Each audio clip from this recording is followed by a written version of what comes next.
All right, welcome, quote, everyone. um, what I want to do today is some more stuff with Excel. I feel like coming to the end of the semester with only one class left, it's more important to focus on some of the aspects that you can take away from this course. And I know that pretty much no one is going to use the big, crazy, hairy formulas that I have shown you before, specifically. Oh, I closed my file. So let me take a second.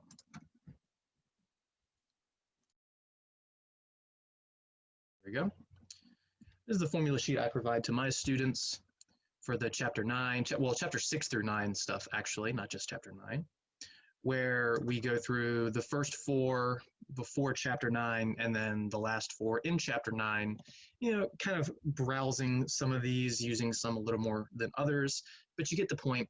And the point ultimately is when you're done with this class, no one is going to use this formula to calculate how much money they can have in a retirement account 40 years from now. No one is going to use, or either of these formulas, that is, no one's going to use this formula to figure out how much money they need to put away every month to save $1 million at retirement or anything like that. You're going to go to the internet most likely, potentially using the resources I've given you, or you might find some others on your own.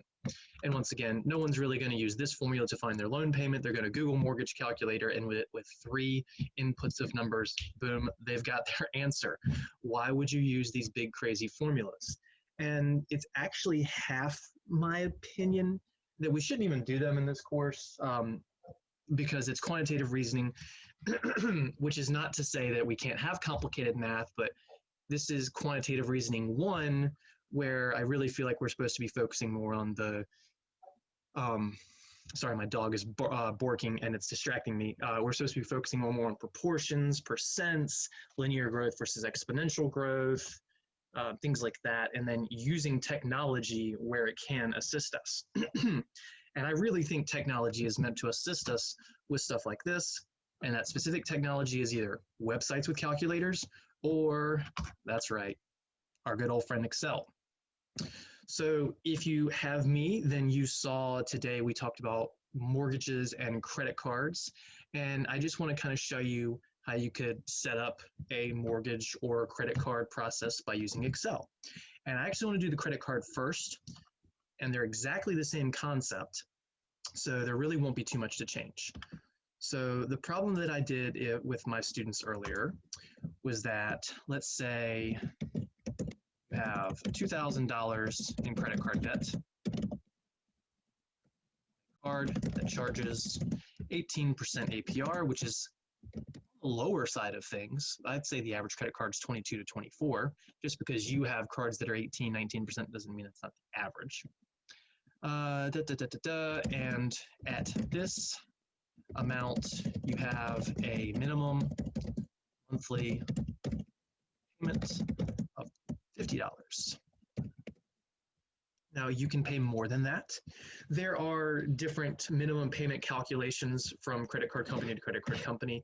It's just a matter of whether their goal is to have you pay it off in 5 years or 10 years or whatever someone else deems necessary. The idea there is they'll say, all right, your minimum payment is $10 unless your balance is this high. And if it's over this high, then you have to pay 1% of the balance or 2% of the balance or 3% of the balance, something like that. It's a pretty easy calculation to do. It's just percentage times balance to get your payment. But anyways, we're just going with the minimum payment right here. How many months will it take to pay off your card at this rate? Now, if you watch my previous lecture, if you're my student and watch this previous lecture, then you know the answer is, I'm not going to say it. And we did that with a website, and I'll pull up the website to confirm it for those of you who aren't my students. In fact, do I still have that link? No, I'll pull that up later. Okay, so we'll pull up the website. I'll even, in fact, that's what I need to do in Canvas. I need to link y'all my helpful financial resources as well for those who aren't my students, because I can't guarantee your teacher knows of those things. All right, so let's get to this. $2,000 our starting credit card debt, and we're not going to add anything to this until it's paid off. And then once it's paid off, anything we add to it, we will pay off that month so the credit card company doesn't charge us interest. All right, so $2,000 to start, $50 monthly payments. 15% APR, which means we end up paying 1.5% for a periodic rate because that's 18 divided by 12. How many months will it take to pay off? So let me do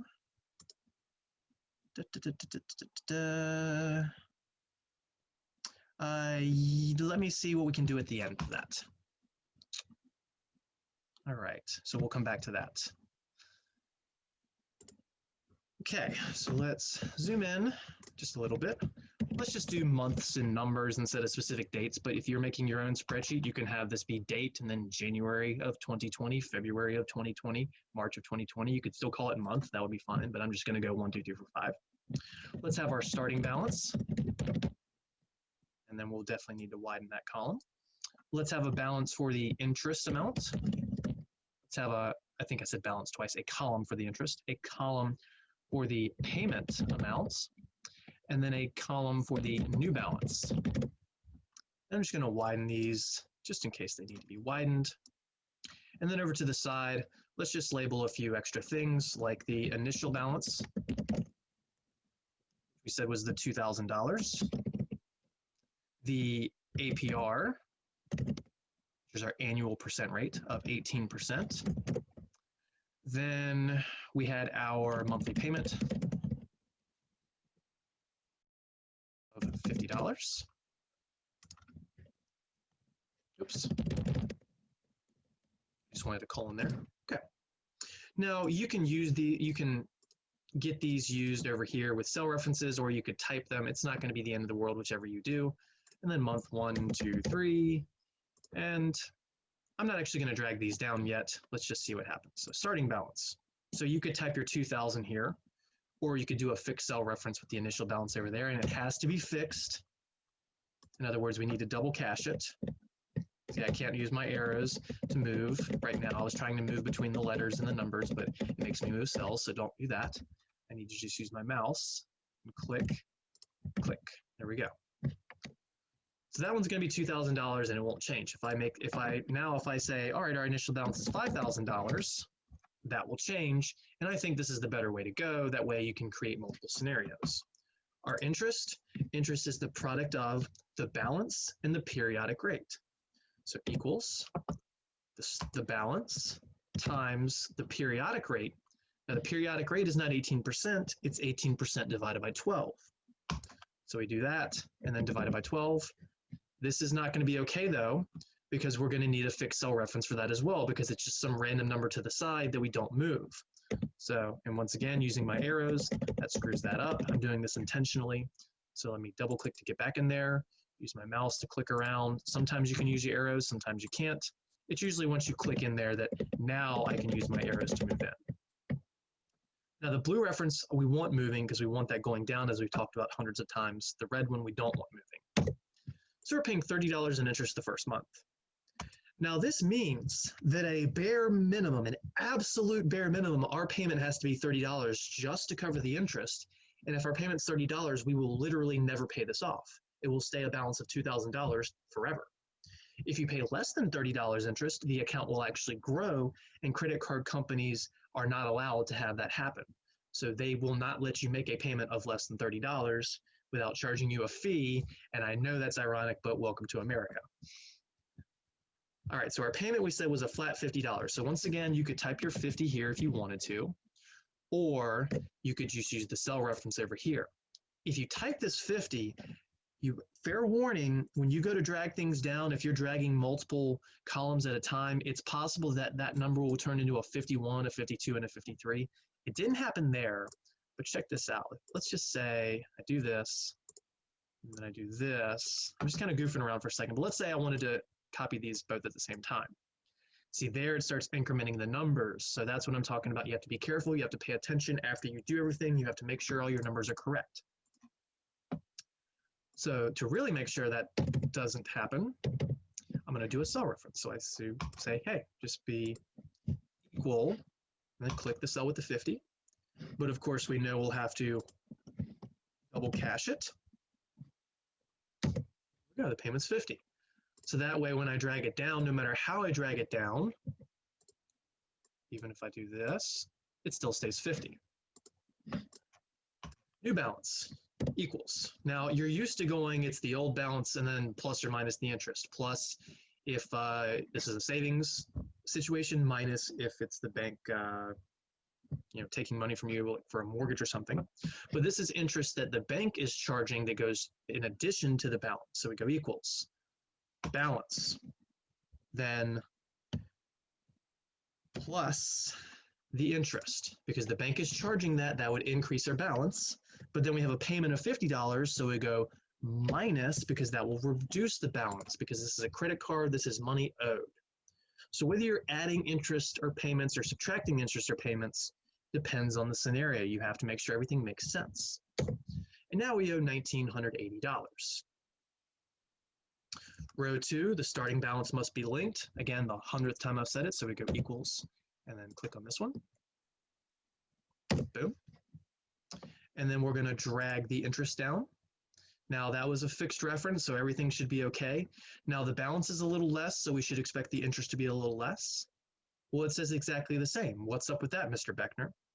Well, because I was typing dollar signs here, it's just going to do flat dollars unless I click this to change the decimal precision to move it left or right.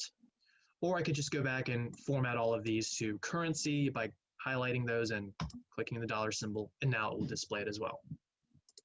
And we can see that the interest did indeed go down a little.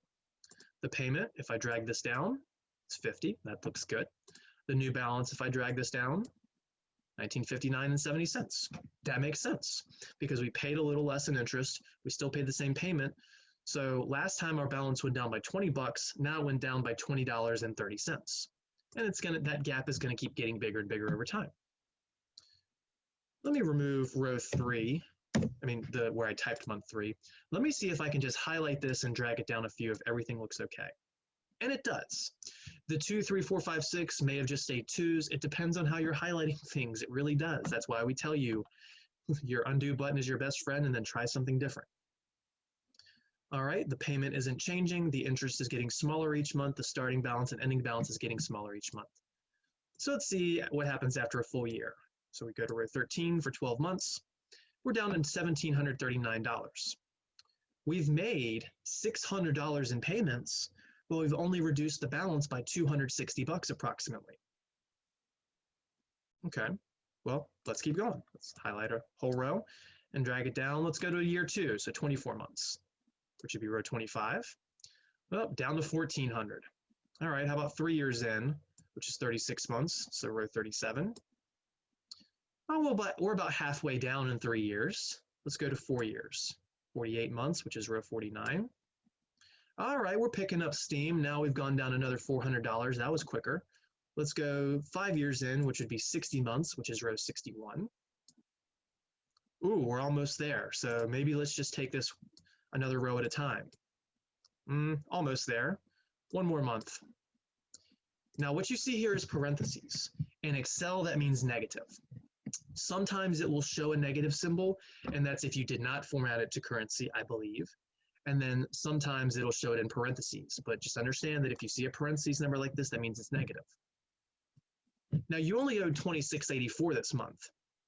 Why would you ever pay $50 the next month if you only owed $26.84 previously?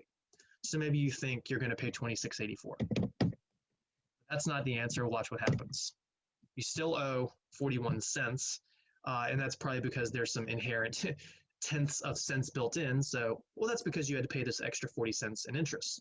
So let's bump this up to $27.24. Now again, it's going to say 1 penny because of some round off issues, but you've paid it off at that point.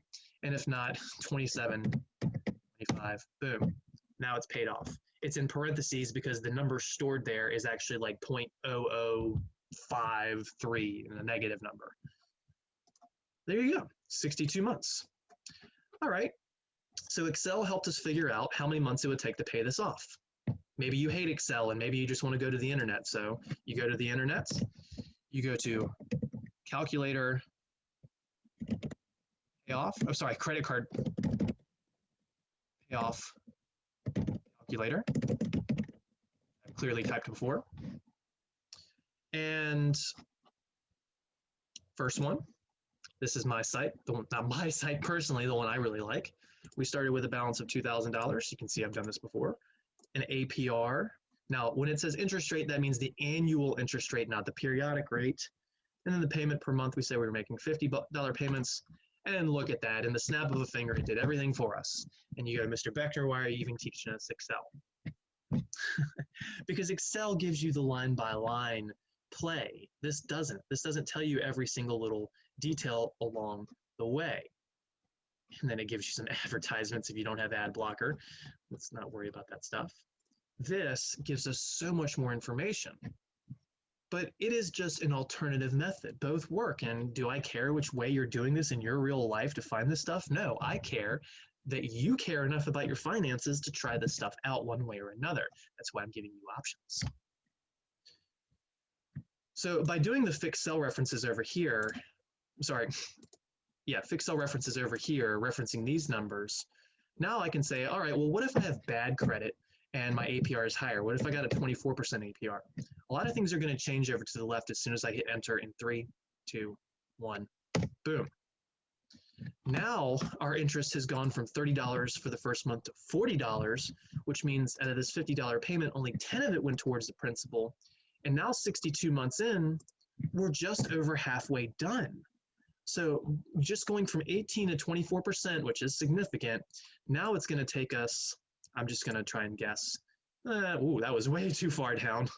Let's try about here. Way too far still, so let's take some away. And there we go. It would take 89 months where that last payment would not be a full payment. And 89 months is what, 7.5 years?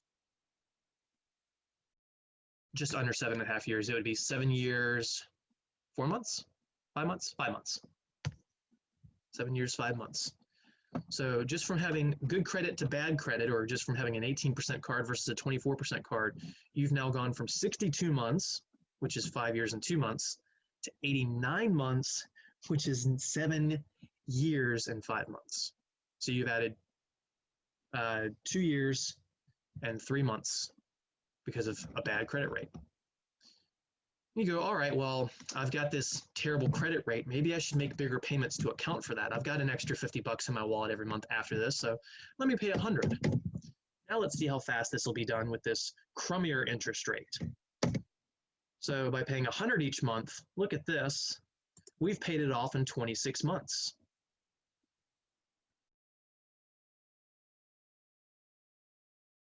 If we had the better interest rate of 18%, instead of paying it off in 26 months, we would pay it off in 24 months. It would cut off by 2 months.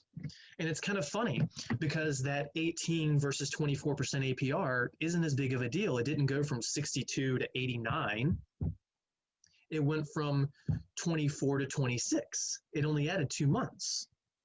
So the higher interest rate isn't as big of a deal as long as you're willing to double up on your payment, or increase the payment sum. Maybe you say, all right, I got $150. Let's see how quick we can pay it off. Now it's 15 months, a year and 3 months.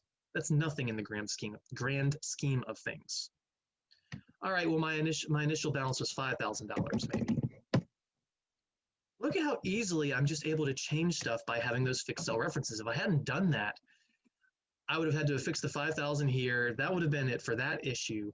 The interest, though, since I had the 18% here, I would have to correct the 18% in every single one of these, and I could certainly do this kind of thing where I fill the formula down, but it's more than 2 steps. The same thing with the payment. If I change the payment number, I'm going to have to change it here, change it here, change it here, change it here, and all of them. So fixed cell references really do make things just happen quicker if you want to go through different scenarios. Okay, so now we have a $5,000 starting balance. Let's say we had a $50 payment.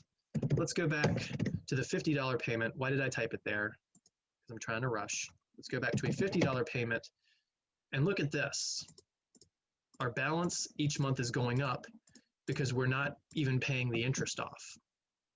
There's $75 in interest, but we're only paying $50. Now, again, the credit card company legally can't do this. You can give them $50 and they'll reduce your balance, but then they're going to hit you with a fee for not paying off the appropriate amount for the month. And again, I know that's ironic but that is how our economy works, unfortunately. So your minimum payment would have to be at least 75 bucks. Let's say you had some credit card company and they let you make $80 payments here. Let's see how long it would take us to pay off $5,000, 80 bucks at a time. We're in month 89, which is 7.5 years in, and our balance, something looks wrong. What happened? What happened? What happened? The 80s changed here. That must have been how I filled something down. All right, so let me just fix that. See, little issues. I noticed the balance was going up and that didn't make sense. Now I got those right. So 7.5 years in, we've only knocked $1,000 off of our credit card balance. By paying $5 more than the interest on a $5,000 balance, we've gotten nowhere practically in 7 years. Let's see how bad this is. All right, 162 months in, we still have a balance. I'm just arbitrarily dragging. 184 months in, which is 15 years and 4 months, we still have a $173 balance. So we're getting closer at least. There we go. 187 months, that is 15 years and 7 months. Typically, credit card companies are not allowed to make you take 15 years and 7 months to pay off something. I believe, don't quote me on this, but I believe 10 years is the maximum they're allowed to drag it out. But you might be thinking, well, Mr. Beckner, I've been paying off a credit card for 30 years and it's never hit a $0 balance. That's because you've been adding to the pile. Nowhere in this scenario have I added to the pile. I could certainly add to the pile by saying, all right, well, 10 months in, I charged $1,000 in plane tickets. So my $49.52 balance, I would just say, instead of making a reference, just make that 4952, make it 5952. And now all of a sudden, we are no longer paying things off. All of a sudden, now that I've added that $1,000, my interest is over the payment, and I'm going to have to bump the payment up to maybe, $90, and then I can drag that cell down, down, down, down, down, down. See, I can't fix it on the right side because that was a change in the system. But when you have spreadsheets, you can do things like this. All right, but because we added that $1,000 about a year in, now we're 187 months in and barely even scratching the surface. I'm telling you, this is something awesome that you can play with, and you've got the video so you can pretty much just replicate exactly as I've done, as long as you're willing to take the time. But I do encourage you to try this with the video if you have to, then try it without the video and see if you can build this on your own. Because then you can have extra little subtle changes along the way. Like you can make bigger payments some random month here. Oh, I just got my tax rebate check for $2,000. So I go, I'm going to put that whole thing on my credit card. And now all of a sudden my balance is $2,000 lower. And now everything's paid off in 114 months, which is about, what is that, 9.5 years. You can track your spending, you can track your savings, you can track everything with Excel. Yes, there are awesome websites out there to help do things like that as well, like everydollar.com, mint.com. They offer free services. I highly encourage you to check them out. I have given you projects and homeworks to encourage this stuff, building it on your own. But at the same time, use the resources that are available to you in your life and on the internet. All right, so let's take this problem and let's upscale it. Let's change from a credit card to a home. Now, homes do not have initial balances of $5,000 unless you were just extremely lucky and had someone donate a lot of money to you. Or maybe you saved up for a really, really, really long time before this. There's lots of different things. Also, homes don't have 18% APRs except in the 70s and the 80s, and even then it kind of peaked at 16%. It's more like 3 or 4% now. Now, the one thing that you do need for this is the monthly payment calculation. So let's say you're going to buy a $200,000 home. Say you borrow $200,000 for a home. at, and let's use a more realistic number right now. For my other class, we went for it with 4.75. Let's go with 3.5% APR paid monthly. When I say paid, I mean you're paying the bank back. We're going to do this for 30 years. I'm going to ask, how much interest do you borrow? Or how much interest do you pay back? Your monthly payment is, and I'm going to go to a website to do this real quick, or I could use that formula sheet to calculate it. I've given you enough information. Here we go. Loan payment, you just need the principal, which is the $200,000 we borrow, the rate, which was the 3.5%, N is always 12 for loans, and then the T would be 30 years. And we could jam those numbers in there, or we could just use the internet to help us out. We can go to, if we just Google mortgage calculator, or go to mortgagecalculator.org. Also Googling mortgage calculator, it's about the fourth or fifth one that pops up. But I'm going to keep this the simple way. So we're borrowing $200,000 at an interest rate of 3.5% for 30 years. And it tells us that our monthly payment is $898. Now, when you go to buy a home, that's not all you pay for. You also pay insurance on your home. You also pay taxes on your home. You will also pay PMI on your home, which is insurance against you because they don't trust you until you have roughly 20% down in a typical scenario. And then you can stop paying it, quote, in general. So there's a few extra bucks added to this on top of the loan, but hopefully that doesn't break you at that point. But this is the only number we need, that's $898. So our monthly payment is $898. If you use the formula sheet, I will show you that it confirms that. So our payment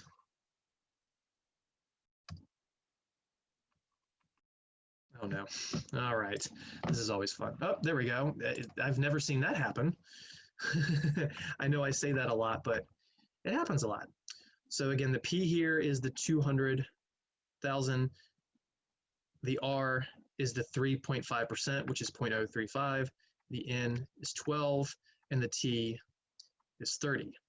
Now that exponent, the negative NT, is negative 12 times 30, which is negative 360. So in the formula, we got 200,000 times 0.035 over 12, and all over bracket 1 minus parentheses 1 plus 0.035 over 12 raised to the negative 360. Please don't hit save. There we go. Now, I know I put these numbers in pretty quickly, but again, I'm not having the emphasis on this, even though it is an awesome skill to have. It's literally just put the circle in the circle, put the square in the square, put the triangle in the triangle. Pay attention to what the letters say, and everything will be fine. So we get a calculator, screen, clear the screen. 200,000 times 0.035 divided by 12. Make sure you're closing parentheses. This is literally just copy paste. The fraction counts as a division. Brackets count as parentheses. 1 minus, parentheses, 1 plus.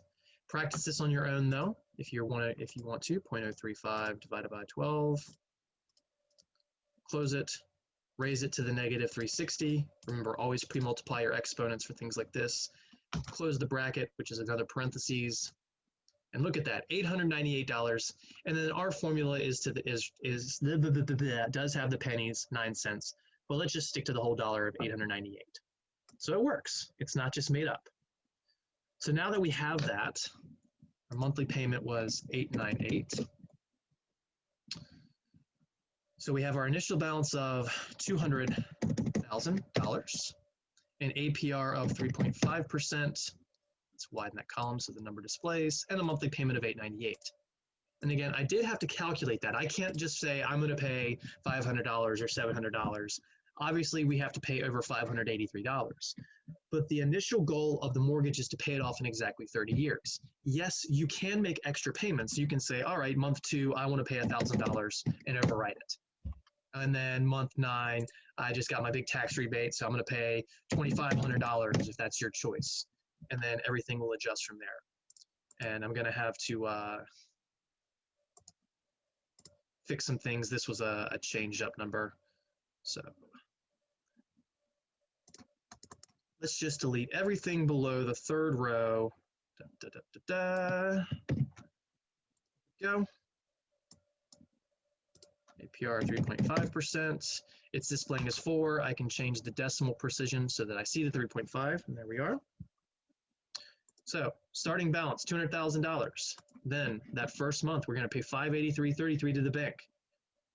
$898 is our payment, and then what goes towards the principal. And if you wanted to see that, you could have an extra column after that, or the new balance. The new balance would just be the difference of the payment, the interest, and the starting balance. So you can see it adds the balance and the interest and then subtracts the payment. Same as with a credit card. You might say, well, why does the credit card not use that big goofy formula? Actually, it does if you never add anything else to the credit card. As long as you keep making the same payment, then you can use that big goofy formula. Most of us are changing our credit card balance on a month-to-month basis. All right, let's see if things make sense if I highlight the whole row and just drag it down a few.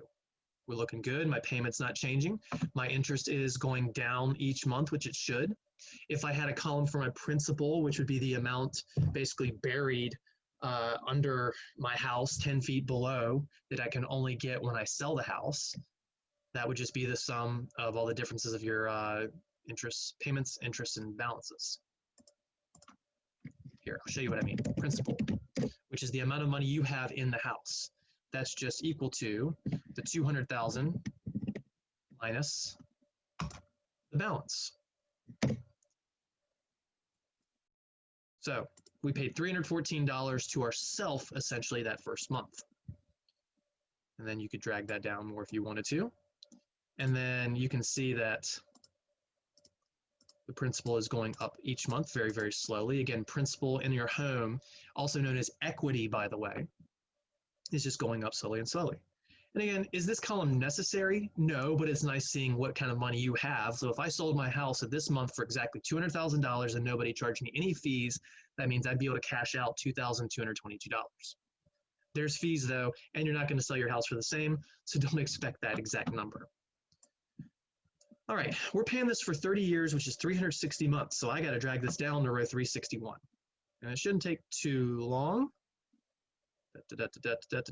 Boom, there we go. And clearly I need to widen that column. And things are looking a little weird, aren't they? Why are they a little weird? Well, actually they're not weird. You might say, why is that right column growing? It shouldn't be growing. Well, that's because I added that in the principal. So you can see by that last month, we have $199,943.21 in principal. Now you might be saying, well, Mr. Beckner, why didn't it go to $0 for the amount owed and $200,000 to the amount we have in if that's our last payment? Two issues. One, the round off that we did, we said that the true monthly payment, which you would pay the pennies in reality, was $898.09. So if you change your payment to $898.09, it should be closer. So let's fix that. $898.09. Now let's see if we're right. And we are. In fact, we're 40 cents over. Now, sometimes that last payment, you end up paying a couple bucks extra or a couple bucks less. And again, it's just round off error because you're not supposed to be paying exactly 9 cents. You're supposed to be paying, to have this to happen in exactly 360 months, you would pay $898, 8 cents, and then 93756, what is that, like 10 thousandths of a cent, something like that. But no one's going to pay the 10 thousandths of a cent part. So with mortgages, typically you're either just a hair over or a hair under on that very last payment, but you can see that we have basically got it to zero balance. And we now have $200,000 worth of home to ourselves. So if we sold it now at the 361st month, we would get $200,000 if we sold it for $200,000 and we had our aunt or uncle be our real estate agent and they didn't charge us a fee.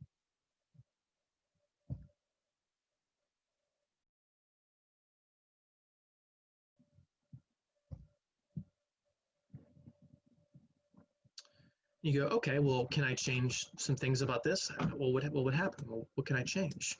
my credit sucks, so I've got a 5% APR instead on this home loan. Okay, well, you can change the 5%. And now what you're going to see is by that 360th month, we have no longer paid it off. We're $53,000 in debt. I'm sorry, we're $146,000 in debt. I'm looking at the wrong thing. I'm not used to making the principal the far right column. I did that as an after effect. So that's why I've said 2 or 3 things squirrely for a second, but then caught myself.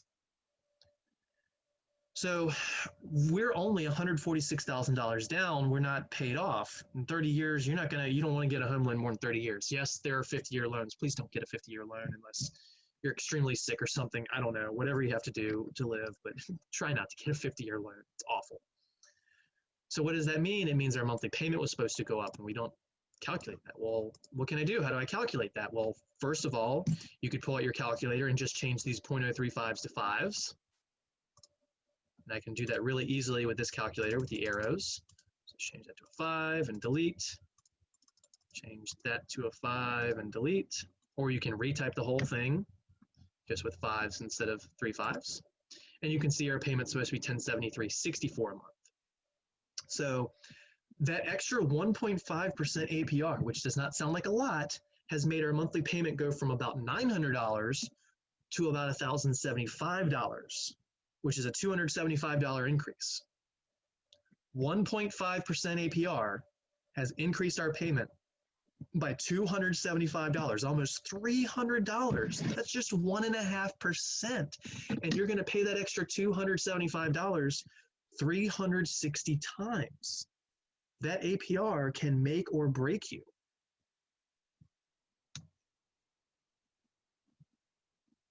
So now let's change this to $1,073.64. And we'll start to see our numbers flow a little more usually by about 20 years in, which would be the 240th month, you're about halfway down with the loan. It usually takes 20 years to get halfway down on a 30-year loan because you pay more interest up front, and then the back 10 years, you're going to pay more towards your principal. All right, so let's see, 360, are we at 0? Oh, we'd have to make an extra $2.70 payment that month, but yes, we're at 0 essentially. Again, that's because of the round off on the hundredths and thousandths of a penny that we're not actually including. Because when you deal with numbers this large and for such a long time, they become, I don't want to call it significant, but minorly significant. You know, it's an extra $3. Again, not going to break the bank over that. I'm going to go on a side rant for a second. That 3.5% versus 5%. Maybe you can afford the 3.5% $900 payment, but you can't afford the 5% $1,000.74 payment.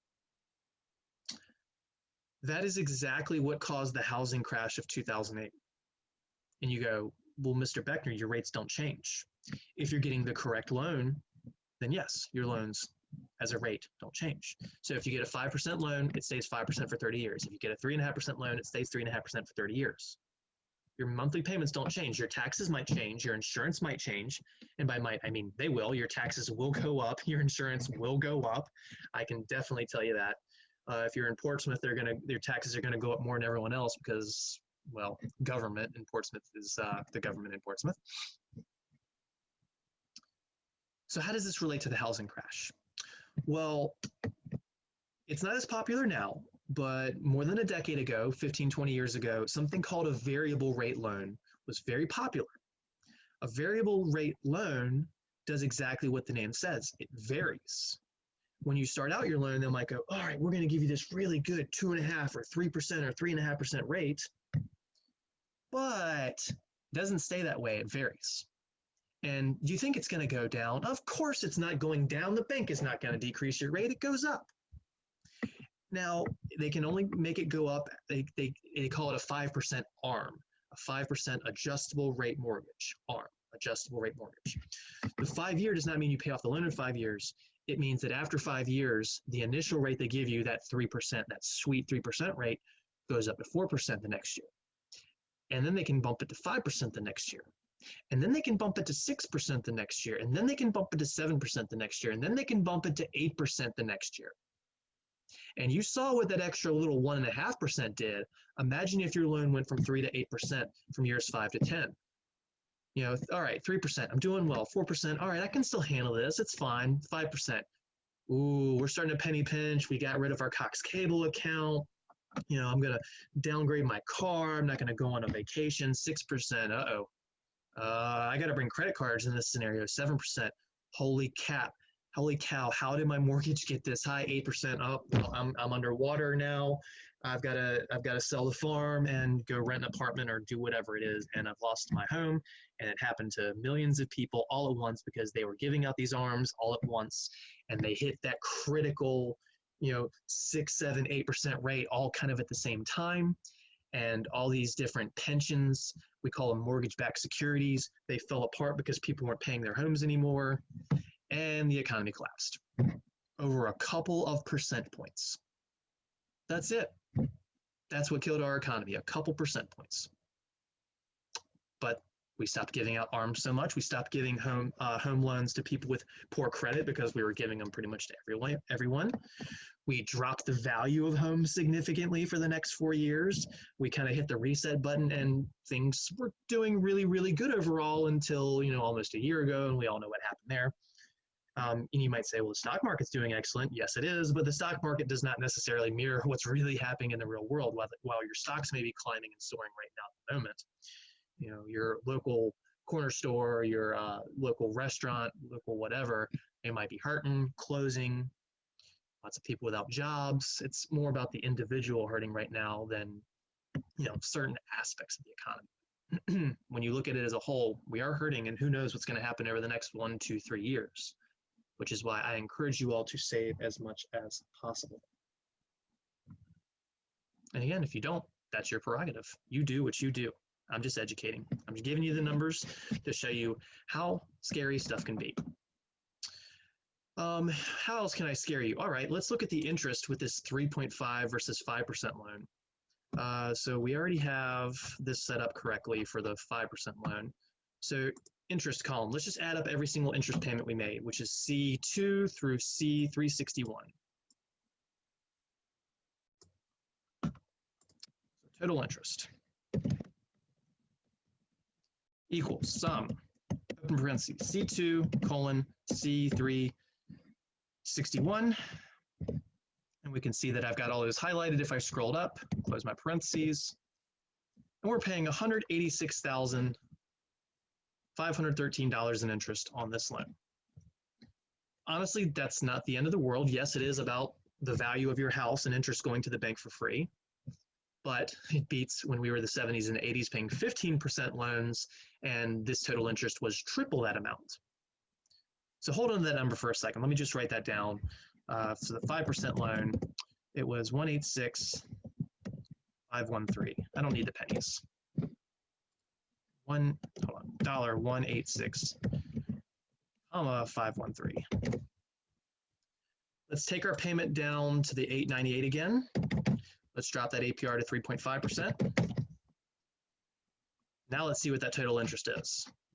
It's going down, then we hit zero, $123,000. So that $275 extra a month you were paying for the 5% loan versus the 3.5% loan. That extra $275 a month ends up saving you a big chunk of change over time. How much does it save you? Let me just go equals, click this cell, minus this cell. That's your savings. That's the 3.5 versus the 5%.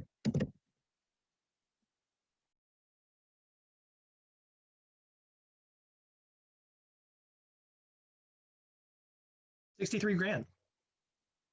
Now that 3.5 versus 5% could have just been because of your credit.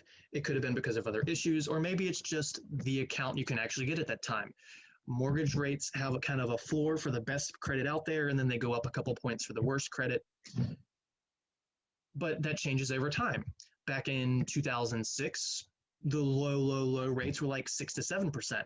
Now they're 3%, 3 to 3.5%. A decade ago, they were around 5 to 6%. Again, the 70s and the 80s, they were 15 to 16%. This is variable throughout the ages.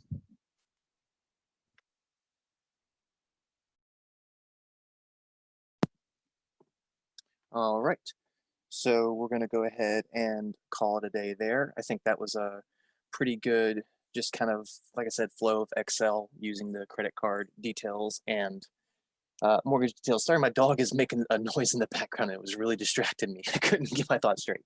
Um, but yeah, so we will see you next time. I think we might do like kind of a final exam review next time. And yeah, so for now, have a good day. Have a good weekend.